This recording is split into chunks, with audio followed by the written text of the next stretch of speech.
now for an update on a story the Montana Television Network has been following for years. Gallatin Valley resident Richard Barber continues his efforts to prevent the tragedy that his family experienced nearly 20 years ago. He's now taking his one-man information campaign to social media. MTN's Dennis Carlson reports.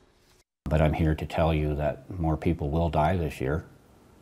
We just don't know who yet. Richard Barber says families looking for answers have been contacting him through social media. They're just looking for the facts like I once sought for myself. Families of 4 children killed in the past 2 years by alleged misfires from Remington 700 rifles.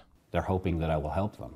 Barber says Remington has known for more than 70 years that the company's most popular rifle's fire control mechanism has a fatal flaw that causes the rifle to fire without the trigger being pulled. Barber has amassed millions of internal Remington documents to prove his point.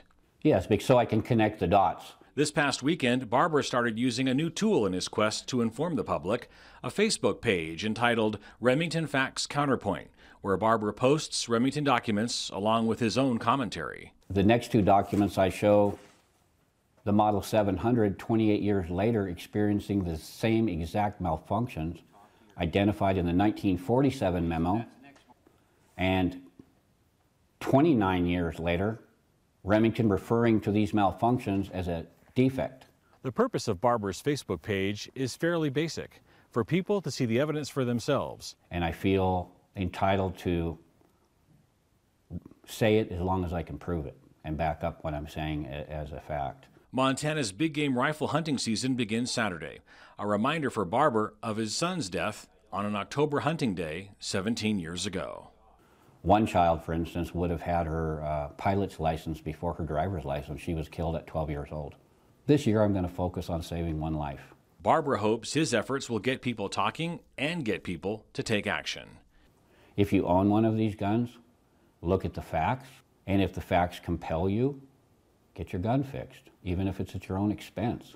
17 years ago, Barber began a painful search for answers regarding his son's death.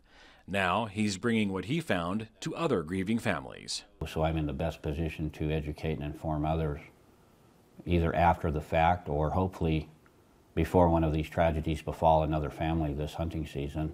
Reporting from Helena, Dennis Carlson, MTN News.